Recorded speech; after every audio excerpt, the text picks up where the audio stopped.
Google deep mind ने introduce किए हैं दो powerful AI models, Gemini robotics और जेमिनाई रोबोटिक्स ईआर, जो रोबोट्स को एक नए लेवल पे लेके जाने वाले हैं। ये मॉडल्स दुनिया को देख सकते हैं, आपके इंस्ट्रक्शंस को अंडरस्टैंड कर सकते हैं और एक्शन ले सकते हैं। और ये चीज सिर्फ एक थ्योरी नहीं है, बल्कि इसको प्रैक्टिकली इंप्लीमेंट किया गया है और ये ऐसे रिजल्ट्स दिखा रहा है जो फ्यूचर ऑफ ऑटोमेशन को कंप्लीटली बदल देंगे। तो 12 मार्च 2025 को कैरोलिना पेराडे ने डीप माइंड में जेमिनाई रोबोटिक्स को लॉन्च किया। ये एक advanced vision action language models हैं जो जेमिनाई 2 के ऊपर बिल्ड किए गए हैं। हम सबको पता है जेमिनाई 2.0 कितना ज्यादा पावरफुल है ऑलरेडी। टेक्स्ट पढ़ना, इमेज को समझना, ऑडियो वीडियो इंटरप्रिटेशन करना, इन सब चीजों में जेमिनाई ऑलरेडी काफी ज्यादा पावरफुल है। अब गूगल ने इंट्रोड्यूस किया जेमिनाई रोबोटिक्स, जिसके अंदर जेमिनाई रोबोटिक्स इंडस्ट्री के अंदर भी काफी ज्यादा पावरफुल इंपैक्ट क्रिएट करेगा। इस मॉडल की सबसे खास बात यह है कि ये ना सिर्फ टेक्स्ट या कोड को जनरेट करता है, बल्कि ये रोबोट्स को डायरेक्टली कंट्रोल करता है। इसके साथ साथ गूगल डीप माइंड ने रोबोटिक्स ईआर जेमिनाई को भी रिलीज किया है। ये एक एडवांस्ड रीजनिंग मॉडल है। ईआर का मतलब एम्बॉडिड रीजनिंग, जो स्पेशल अंडरस्टैंडिंग के अंदर काफी ज्यादा एडवांस है। मतलब ये ऑब्जेक्ट्स को स्पेस के अंदर कैसे प्लेस करना है, कैसे कोई ऑब्जेक्ट मूव होगा या कैसे किसी ऑब्जेक्ट को पकड़ा जा सकता है, इस चीज में ये काफी ज्यादा अच्छा है। ये बेसिकली रोबोटिक्स के अंदर एक एक्स्ट्रा प्रॉब्लम सॉल्विंग कैपेबिलिटीज देता है, जो रियल वर्ल्ड टास्क के अंदर काफी ज्यादा यूजफुल होगा। जेमिनाई रोबोटिक्स एक basically vision language action model है, जिसका मतलब ये है कि ये कैमरा के थ्रू इंस्ट्रक्शंस ले सकता है, ऑडियो टेक्स्ट के फॉर्म में इंस्ट्रक्शन को भी ले सकता है और एक एक्शन प्लान जनरेट करके रोबोट्स को डायरेक्टली कंट्रोल कर सकता है। मतलब आप जेमिनाई बेस्ड रोबोट्स को डायरेक्टली बोल सकते हो कि ओरिगेमी को फोल्ड करके दिखाओ, तो ये डायरेक्टली आपको वो चीज करके दिखाएगा, या फिर स्नैक्स को पैक करके दिखाओ। ये सारी चीजें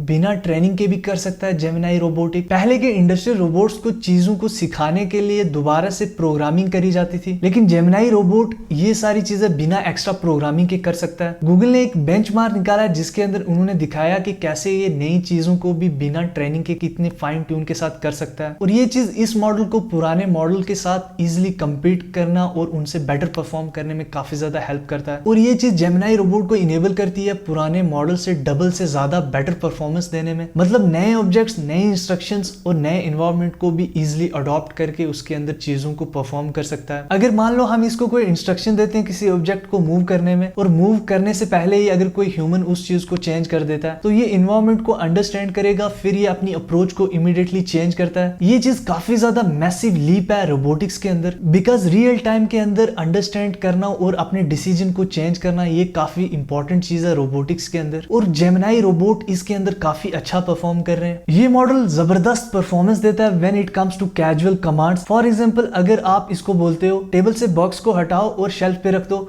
बट वो रेड वाला बॉक्स है उसको टच मत करना, तो ये इस चीज के अंदर भी एक्यूरेटली परफॉर्म करता है। सोचो ये रोबोट कितना ज्यादा यूजफुल होगा वर्क या फिर किसी भी हाउस होल्ड यूज के लिए। जेमिनाई का ये रोबोट काफी ज्यादा फाइन है हैंड मूवमेंट्स में। पहले के रोबोट छोटी छोटी चीजों को हैंडल करने में प्रॉब्लम में आ जाते थे, जैसे किसी पेपर को फोल्ड करना, बट ये रोबोट काफी ज्यादा अच्छे से इन चीजों को भी परफॉर्म कर सकता है। गूगल डीप माइंड टीम ने कुछ नए रिजल्ट्स दिखाए जिसके अंदर ये दिखाता है ये चीजों को काफी ज्यादा प्रिसीजन के साथ करता है। अगर हम बात करें जेमिनाई के रोबोटिक्स ईआर मॉडल की, तो ये मॉडल स्पेशल रीजनिंग के अंदर काफी ज्यादा अच्छा है। मतलब ऑब्जेक्ट मैनिपुलेशन, ऑब्जेक्ट हैंडलिंग के अंदर ये काफी ज्यादा अच्छा है। ये चीजों को अंडरस्टैंड करता है। जैसे फॉर एग्जांपल, अगर इसको बोला जाए मग को उठाओ, तो ये सबसे पहले देखेगा कि मग को किस एंगल से उठा सकते हैं, और ये फिर आइडेंटिफाई करेगा इसका हैंडल कहां पर है, तो फिर ये राइट एंगल से उस चीज को करेगा। और इन चीजों का बेनिफिट ये है कि गूगल के जो रोबोटिक्स मॉडल्स हैं वो बिना मल्टी मॉड्यूल के काम कर सकते हैं। मतलब perception, state estimation, special understanding, planning और कोड जनरेशन, ये सब चीजें एक ही मॉडल कर सकता है। मतलब रोबोट्स कंप्लीट ऑटोमेशन के अंदर एडवांस हो जाएंगे। तो गूगल ने इन मॉडल्स को रियल वर्ल्ड इंटीग्रेशन के लिए काफी ज्यादा कंपनीज के साथ कोलैबोरेशन करी है। गूगल ने कोलैबोरेशन करी है एप्ट्रॉनिक रोबोटिक्स कंपनी के साथ, जो बेसिकली ह्यूमनॉइड रोबोट्स बनाती है, जैसे अपोलो रोबोट। गूगल इसका ना सिर्फ पार्टनर है, बल्कि इसके अंदर इसने काफी ज्यादा इन्वेस्ट भी करा हुआ है। एप्ट्रॉनिक्स ने रिसेंटली $350 मिलियन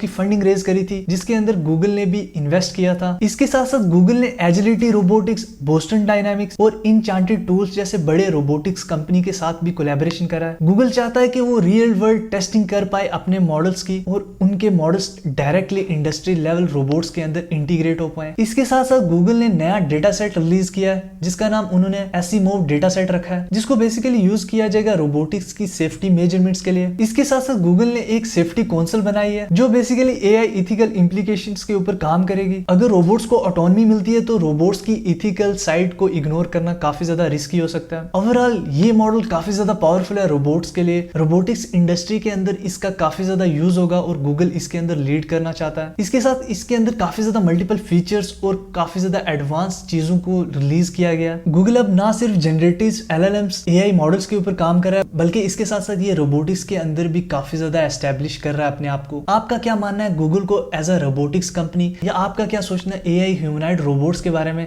कमेंट्स में अपने थॉट्स जरूर शेयर करो। अगर आप अपने आप को अप टू डेट रखना चाहते हो AI रोबोटिक्स फ्यूचरिस्टिक टेक के साथ, तो मेरे चैनल को सब्सक्राइब करो। तो मिलते हैं किसी अगली वीडियो में, तब तक के लिए सी यू।